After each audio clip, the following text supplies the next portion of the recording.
Welcome to Next Economy Now. The goal of this podcast series is to highlight the leaders who are taking a regenerative, bioregional, equitable, democratic, racially just, and whole systems approach to creating the new economy. I'm Kevin Bayuk, a partner and worker owner at Lift Economy. My guest today is Shari Davis. Shari leads with an amazing team to advance the mission of the Participatory Budgeting Project, to empower people to decide together how public money is spent.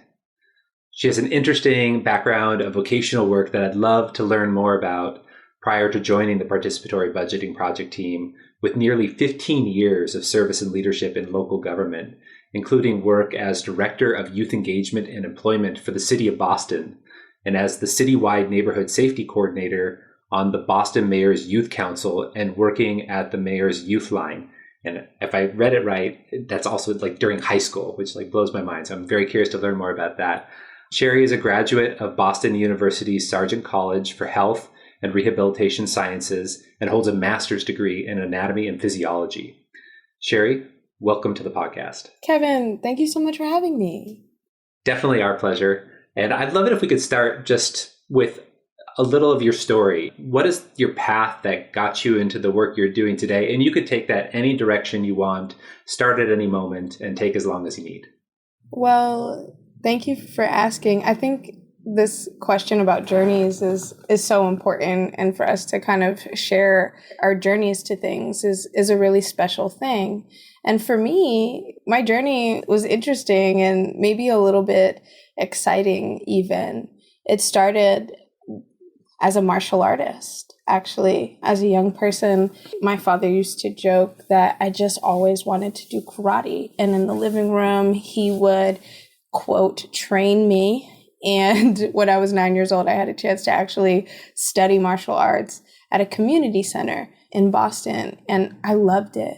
And I found it so powerful to be on the floor discovering what was possible with my body, or maybe defying what I thought was possible the day before. And with practice, things were changing. And I actually became a young instructor. When I was 10, I started teaching karate classes. And when I was 11, I started teaching more. And adults used to come to the class, and I started teaching at other community centers, not just the one that I started training at. And through this journey in my adolescence of becoming a sensei, an instructor, and in that tradition of martial arts that I grew up in, there was so much community responsibility. There was so much that you were supposed to maybe think about or honor in shared space together. And that was kind of my foundation of thinking about public service, of thinking about radical change, of thinking about how one can actually study ways in which we as individuals can change, how we can stand next to each other and work toward change side by side. And that kind of took me into government. I got a summer job as a karate instructor through a mayor's office program, and slowly found my way then working in the mayor's office as a teenager and doing the same thing, thinking about ways in which I might transform what's possible or what I thought was possible, and standing alongside other folks who were really interested in changing the system, maybe from the inside out or maybe from the outside in, right at the same time. It didn't feel like a binary conversation or challenge in the circles and organizing circles that I started growing up in and growing from. And so all of this said, my journey that started with martial arts was really a doorway for me to think about systems of change and take that into local government through my summer job, take that into what I did with studying science and medicine at Boston University, and now really take that into the system change in a big way at the Participatory Budgeting Project as a shared leader, right? We don't have sole executive directors. We have co-executive directors. And I think that's important when we live our values and work side by side people that are building a practice of embodying and working toward radical change as we work toward changing the way that people do business and think about making decisions together that affect folks. So that's a little bit of what the journey has looked like. I love it. There's so many themes in there that I want to revisit in this conversation, if possible, around practice and how change happens and how transformation happens. So much in your lived experience that can inform the larger aspects of our society. I'm wondering if maybe first, for those of our audience that might be new to participatory budgeting as a concept, I'm wondering, because I think that's going to be a big part of our conversation, could you educate us all? Like, what is participatory budgeting? How does it work? And why does it excite you? Participatory budgeting, well, one is exciting because I think it can be incredibly powerful. And what it is exactly is a bit of a framework or practice in making decisions together about public dollars. Really, it's a process where community comes together to directly decide how public money is spent. And that can happen in an institution, it can happen in government. And it's a practice that started in Brazil, actually. And one of the biggest celebrated outcomes of community members in Brazil really making decisions about how tax dollars were spent, it reduced infant mortality rate. It had these big impacts on social determinants of health. Very interesting. So it actually changed. So that's part of change. When people think about participatory budgeting and then how it fits into systems change as a broad concept, how would you respond to somebody who says, how is this going to help transform the way the government works or outcomes for my life or my community's life? Well, maybe just backing up a touch more, the way that government decision-making about public budgets works now is typically a person or a small group of people make some guesses, maybe on the expenses from the last year. Maybe they're even really educated guesses around what the expenses that could be incurred in a calendar year are. They put those guesses or estimates forward to another group of people or maybe even one person.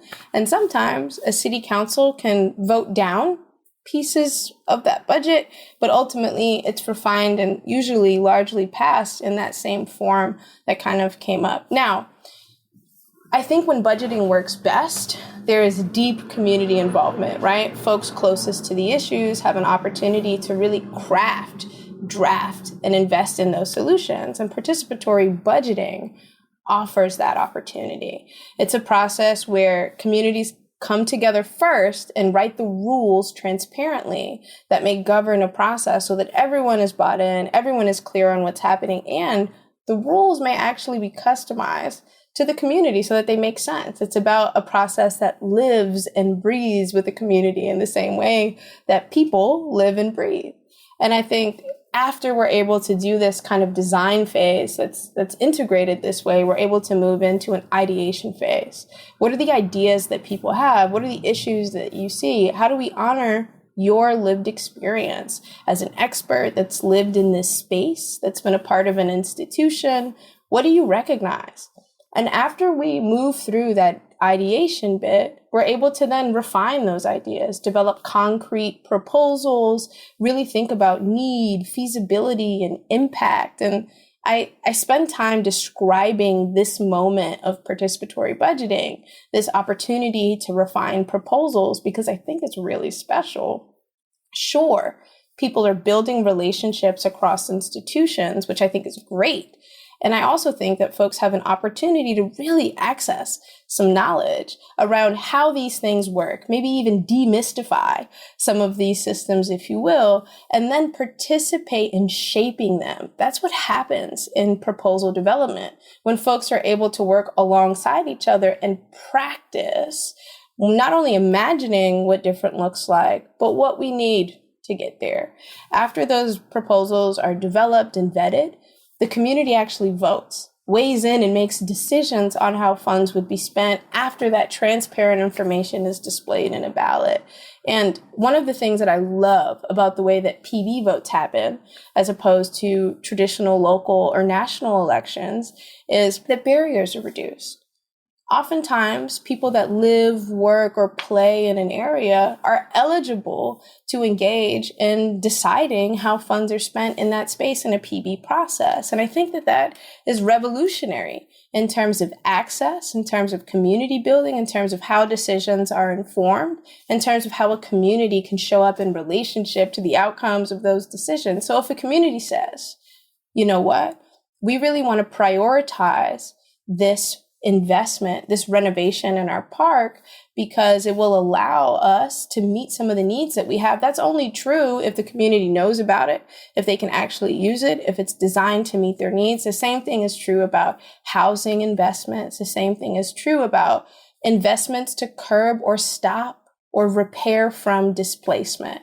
Right. And I think that like, you can't answer questions around what community members really need unless they're involved in the design, the proposal development, the ideation, the decisions, and then evaluating that process. And that is what participatory budgeting offers. And I think it's pretty different than the way that typical budget decisions are made now. To my mind, it seems not necessarily orthogonal, but just completely different. You use the word revolutionary. Is, I think rhetorically, some people might say, well, government is democracy, the representational government as it is today, and those guesses are, there is an engagement, like you said, but when we critique it, oftentimes we'll see that level of engagement that exists normally today is either tokenizing, sometimes tokenizing at best, sometimes it's just pure rhetoric. There's not the community voice is marginalized, ignored, again, or just maybe present in these late stages, not in the design, not in the ideation, not in the crafting. And so what you're describing is something that I agree, it seems completely different. And I think it might be responding to when we talk to people about getting involved in systems change or getting involved in government, there's a lot of disillusionment and apathy. Voices have been shut down, marginalized for so long. And, a white supremacist, racist culture has excluded so many people from any involvement in determining what happens in our community, in the community for so long, for generations, that how do you even start to enroll people in saying, let's try it on? What's the first stages to get a community involved in PB, to even get excited about it? Well, I really appreciate the fact that you kind of name this thing that sometimes is hard for folks to overcome, this disillusionment, or the fact that when we talk about government and systems change, some folks and many folks, especially Black and brown folks, intersectional folks, are showing up to that conversation maybe with a personal story of harm that's directly correlated to that system, that's in relationship to that. And so the ask is like, hey, can you show up and do systems change? And maybe we'll address a whole history of harm. Maybe we'll steamroll over that. And maybe folks' experience has been time and time again that they've been asked to engage in a consultative process that will allow for radical community change, or they've been asked for their opinion simply and ignored, or they've tried to offer their opinion and been ignored. And I think when you ask this question around disillusionment, like how do you combat that and how do you start a healthy conversation around engagement? I think the first step is to acknowledge that what has happened so far and what people's experience maybe has been. And I think you have to design with that in mind. And you can't design with that in mind without people. You can't design with that in mind without folks that were impacted by the justice system. You can't design with that in mind without folks that have been in this relationship with government that has been really difficult, right? And if we are going to change that, I think it starts with like acknowledging that and building some capacity toward change. And so that said, I think there are some important conditions when we think about radical shifts. And if we're going to build the next economy now, we have to build for the conditions, not that we're trying to create at this moment, but those future conditions, and then begin practicing them right now in this moment. And I think that that means first being able to build from the bottom up, but that's not a binary choice. When we build with community and we build campaigns towards something, I think that there needs to be a long game strategy of not only envisioning the win, but building the infrastructure for after we've won. So if we're fighting right now for the opportunity for community members to shape their own destiny, we have to build that infrastructure now. Sure, we have to build campaigns toward that. We have to resource campaigns toward that. And so I do think that a big part of it is a long game strategy. And the other side isn't perfect. It's much better than what we're engaging with now. It will allow us to save lives. And I think that that's why acknowledgement of people's experience, of our ancestors' experience, is important, not only in the healing, but in building systems, future systems now that are going to work and be flexible enough to build with us and to respond to, I think, what has been like an ongoing assault of white supremacy in most people's interactions with government, especially if they're Black and brown. I think that's what it requires. It has to start with some deep acknowledgement. It has to be designed with folks that have been impacted at the core and center. And then it has to be real, right? Like when I'm talking about participatory budgeting, I'm not talking about fictitious processes somewhere. I'm talking about thousands of instances across the globe where community members have been successful in mobilizing millions of dollars toward community need. And I think that not only can it happen at scale, but it really should. And I think communities can customize that so that that future that we're thinking about, we can begin practicing it right now. And so I think that's what it requires. It's hard work. And I think it does have to start with acknowledging our history so that we can build a future. And that's the starting point. And it has to be community first, people driven, and that we have to have the acknowledgement of present and historical harms. For those listeners who might be like, this sounds good, and you just referenced, that there are thousands of instances. This is not science fiction. You mentioned Brazil earlier, but I'm wondering, could you further ground through either your lived experience or all your colleagues and teammates in your organization, or that you've been witness to or facilitated? Is there any stories that you want to share about? Here, participatory budgeting, it's real, and here's how it worked. This is what happened with a community. Just curious if there's anything that comes to mind. There are so many. And maybe to offer just a little bit of context at scale and then zoom into an example or two, I think participatory budgeting as a practice in the United States has been around for something like 10 years. But globally, it's a bit over 30 years old. And so there are so many examples and stories to draw from. In the United States alone, we've seen something like $300 million be decided on by over 400,000 community members. And that is an example of like some collective decision making and being able to mobilize funds in that way.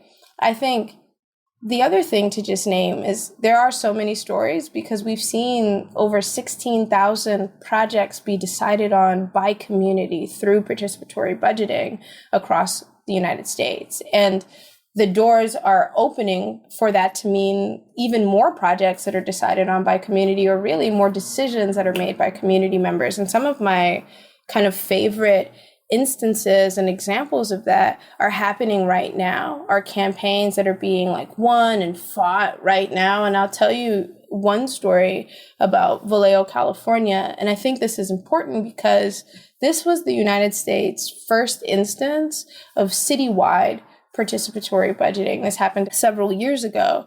But one important factor is that the city of Vallejo had just declared bankruptcy. And so this was a moment when there was an all-time distrust in government in that community. And I think there was a real decision made with some future thinking to say, well, what do we need to do to repair relationships, demonstrate that we're able to build trust and build some fiscal responsibility in the ways that we move forward? And they instituted a multi-million-dollar PB process. And not only was it successful in distributing funds, but they were able to really roll out a tax measure that allowed folks, that community members voted on, because it coincided with PB. And so it increased revenue for the city. It allowed folks to engage in the decision making that was a result of that revenue increase. And really begin to repair some of the relationships between community and government, right? So that we're not talking across the table, but actually able to stand side by side each other in practice toward repair, healing, and reinvestment. And so I bring up that story of Vallejo because since then, we've seen so many instances of participatory budgeting in schools where young people have made decisions around school district dollars to meet their needs.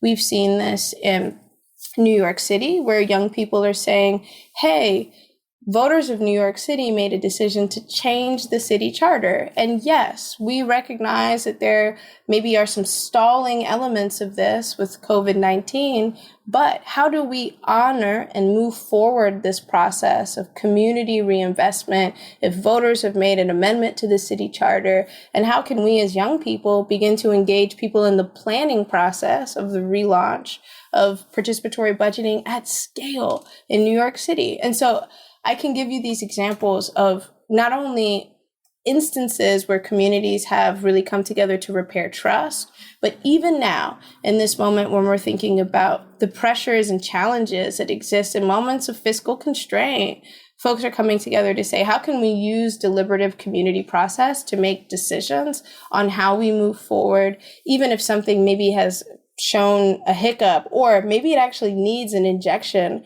of deep community support? How can we use processes like PB or participatory democracy to get them going again? And so I say all that, and maybe it's a bit of macro examples of PB, but I think it's pretty powerful. The last thing I'll say that I'm noticing across the country with participatory budgeting right now is that there are so many folks and data, right, that says system, like the carceral system, is causing harm. Like, I don't think that I or anyone else needs to describe that any further.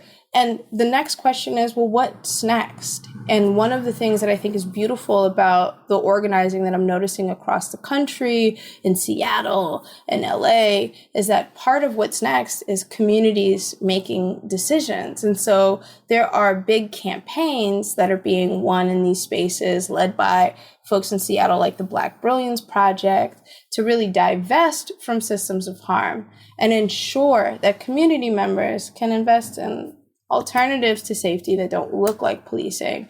And so I name all that to say, I think that's where I'm seeing movement and excitement with participatory budgeting. And as I say it out loud, maybe to some folks, it sounds like science fiction, but it's actually so real and so happening right now and so designed by community members that have been impacted by so many things that what gets me the most excited is what's possible.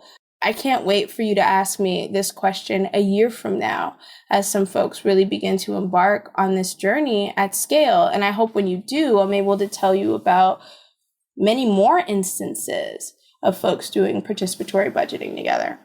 Great examples. And I very likely will call you up on that and ask you that question, just because I think we need to make these things real.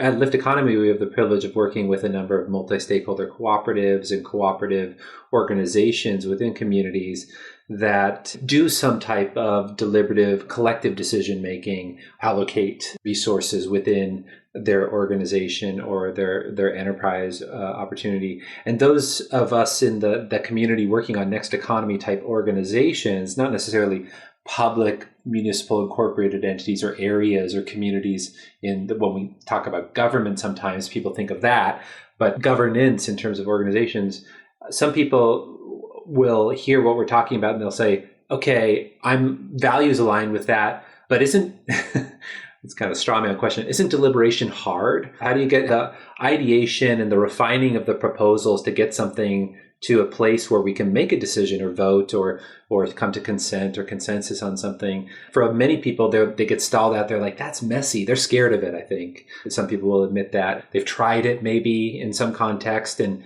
maybe it was difficult. Does that bring up anything for you from the experiences that you have at the project? And I'm curious what you'd share maybe in response to that. Yeah, so your question is deep community engagement, is collective decision-making difficult? Sure, but I think that the right question, or maybe a different question to ask, is how do we do democracy well, right? And what is our purpose here? And is our purpose to really be able to engage and shape decisions and build communities that are healthy and reflective of the individuals in them and meet people's needs and offer dignity, right, to the folks that live in certain space? And if that's true, then I think that the question becomes, well, how do we do that? And does it require resources? Yes. Does it require intentionality? Yes.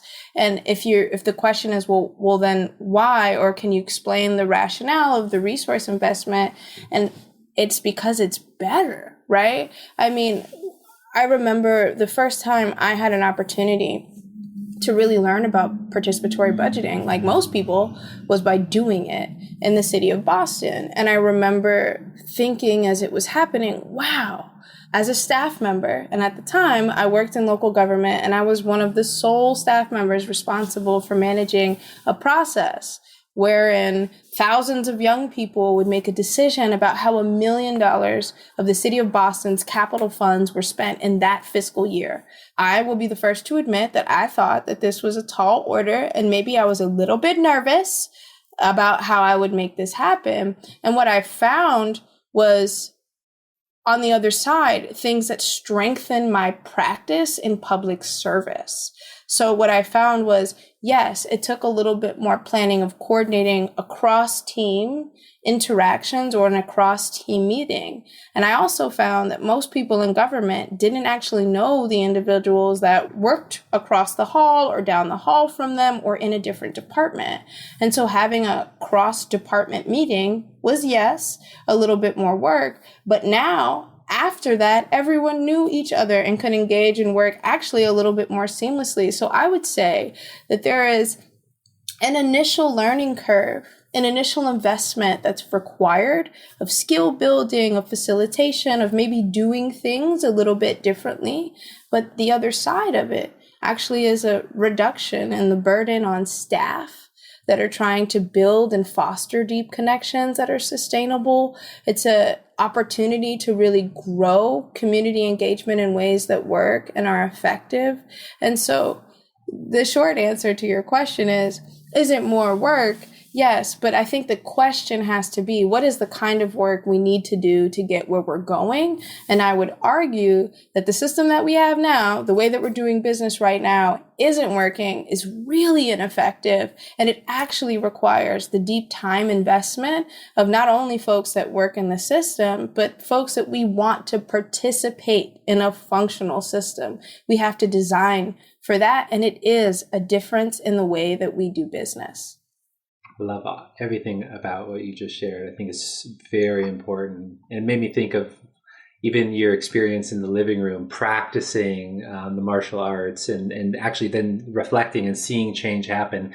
And we're new 10 years in the United States, 30 years old as a practice, this type of direct participation in the context of our modern world. This is something that we're not going to be skilled at day one. So it's going to require training and resources. We shouldn't anticipate necessarily that change will happen right away. Then you reflected on the payoffs that would come if we're patient and committed and invested in these practices. That was something I hadn't thought of recently, is like you said, the people who are making those guesses, maybe bad guesses or maybe influenced guesses, influenced by special interests or whoever has captured government at the time. But those guesses, there's a pressure to make good guesses if they ostensibly care about their constituents or the community, and taking the burden of the guessing off of the representatives of democracy or the functionaries of government by facilitating a true direct participatory experience. It has a long tail effect of not only a spillover into society at large, but then making government more trusting and relational. Are we seeing some of that occur where more trust is built up? I think so. And I mean, I know so. But I guess one thing that I would say is I wouldn't frame it as reducing the burden of folks that work in government to make decisions. But I would frame it instead as folks in government there's no shortage of decisions that are going to be made, right? And they're really important decisions. But maybe there is an approach here that looks like seeing folks that work in these institutions as facilitators of good decisions. And good decisions don't come behind a closed door or from one individual, but instead we're able to make really good decisions when we have avenues to inject some collective intelligence into those decisions, right? We're smarter together. There's no disagreement about that. And so how do we make some decisions to facilitate good process, make some decisions to facilitate transparency, make some decisions to facilitate trust? And I think that happens not just with PB, but with approaches around participatory democracy, period, right? How do we begin to think about the machine of policy? And here's an example for you, not just as something that happens with folks behind a closed door, but how do we begin to think about participatory policymaking, right? Opportunities for us to make some decisions together. And sure, maybe we're sharing some of the burden of that decision, but actually we're building some civic muscle. We're educating folks. We're actually getting closer to the next iteration of policy after this one because we've had so many individuals involved. So didn't we just build capacity towards change significantly and more efficiently than we would if one person wrestled with one thing with a small group of people behind a closed door? And so I think this point of burden is really interesting. And I think what's interesting about it is difference, right? I think that, again, one of the big barriers when folks say, that sounds really interesting, it also sounds really hard, maybe I won't do it, is how do we begin to make some decisions to build the skill set for us to do things differently? I think so often about foundations that are doing maybe really good work and investing in really wonderful work out in the world. But I often have this question of like, well, what are the internal practices that you're bringing in to the way that you do business because of what you value out in the world, right? And if you value and see the importance of investing in systems change, in democracy, in these approaches, well, how do we model that and build our own internal capacity for change on that level as we walk into the world, right? And so I think that this bit about burden is so interesting. And I think I just see it as an opportunity. And I'm not going to say that seizing an opportunity is always easy, right? But I do think it is better. It is expansive. And I don't think we've scratched the surface of what participatory democracy allows in terms of innovation. I think we have a pretty good picture of what closed door democracy allows. I think we have seen the vision there. And I think if we build capacity towards something else, a much more vibrant, I think, relationship between all of us and the decisions we make in government can emerge. I have a lot of faith and trust in that we haven't even scratched the surface. Again, reflecting on our lived experience at Lift Economy, working with a lot of communitarian type projects, worker-owned cooperatives, etc., we see people who get involved in day-to-day, week-to-week, month-to-month, some type of deliberative, collective decision-making. It actually begins to change them as humans, how they interact with their family, how they interact in their neighborhood, in their community, feeling the courage to say, yeah, we can come to a collective alignment here. I know how to facilitate a conversation where we can stand side by side and look at an issue together, even if it seems we're coming from differences of perspective. I don't think we've even approached what's possible. It's inspiring to me to know the work that you and your team members and colleagues are doing to uplift this and facilitate these processes.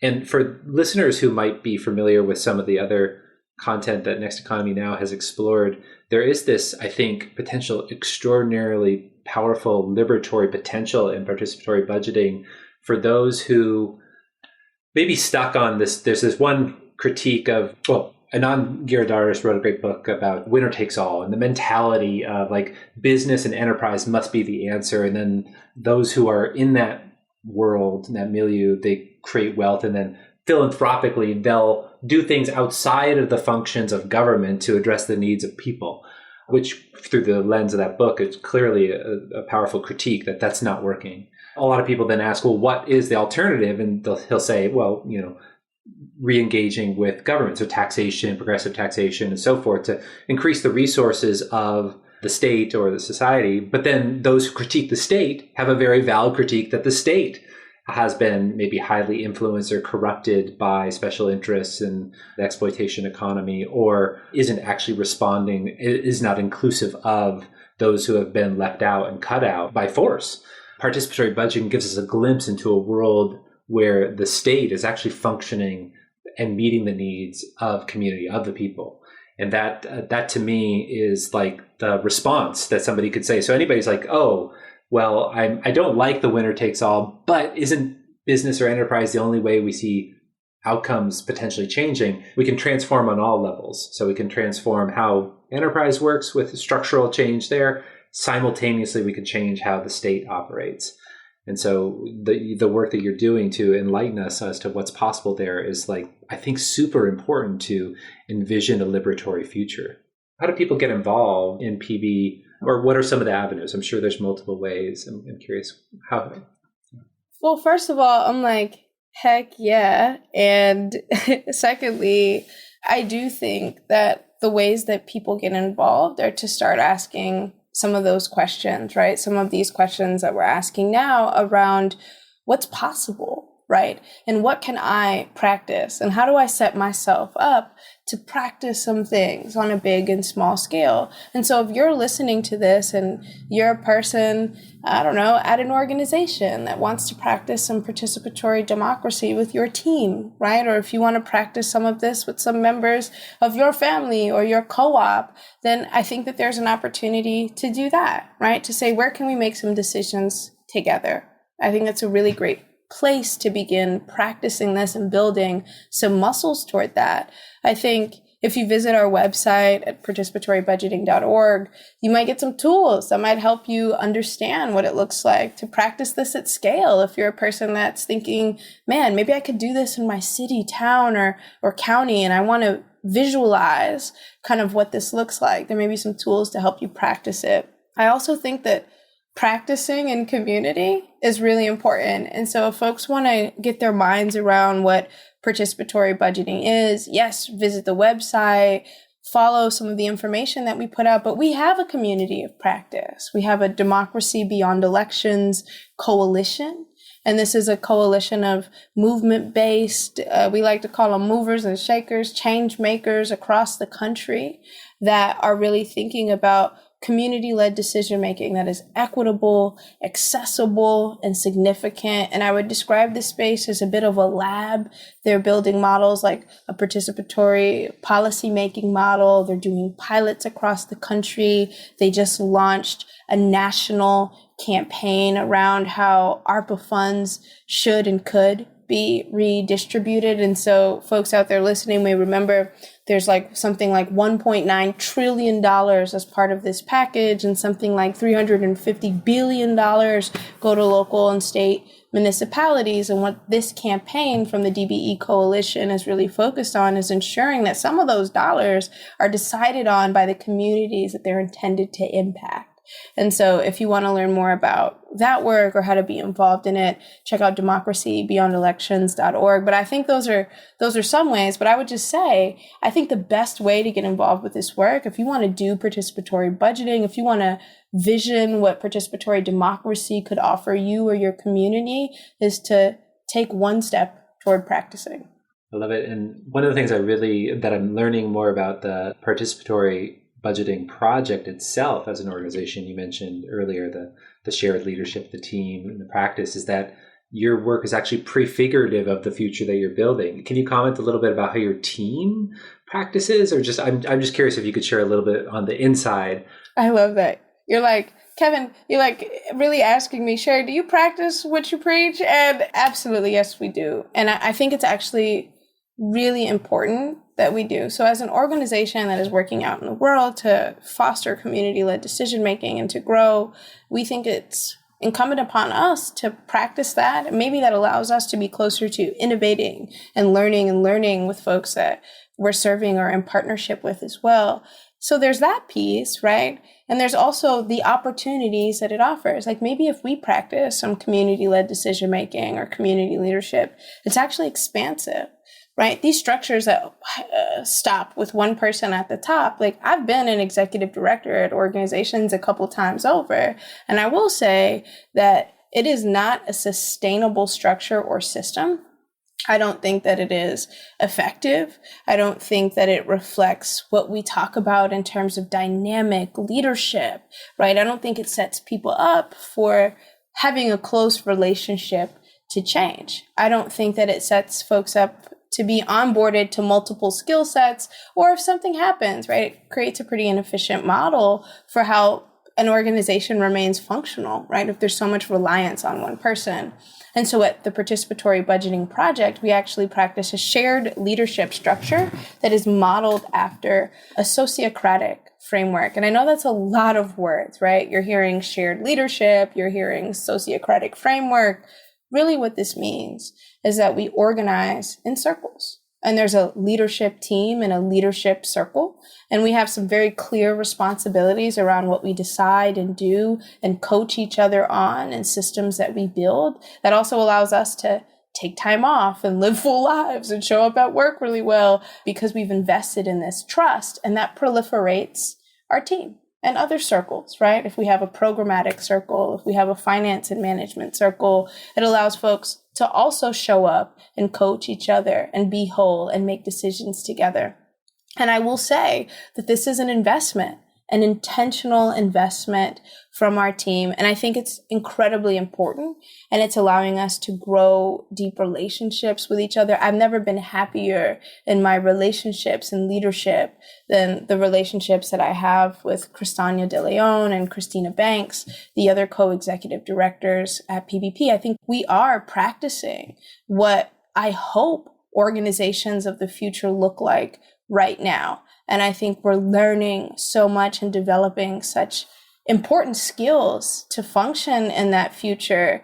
And so, yeah, we're practicing it. I hope that you practice it. That reminds me, Kevin, we actually have a toolkit. We actually launched a cohort for folks to do some decision-making in their organizations. It was a PB for Orgs toolkit, or a PB for Orgs cohort rather, and 14 individuals from different organizations joined and built roadmaps for their organizations to use participatory budgeting inside of their entities to make decisions about their internal budgets.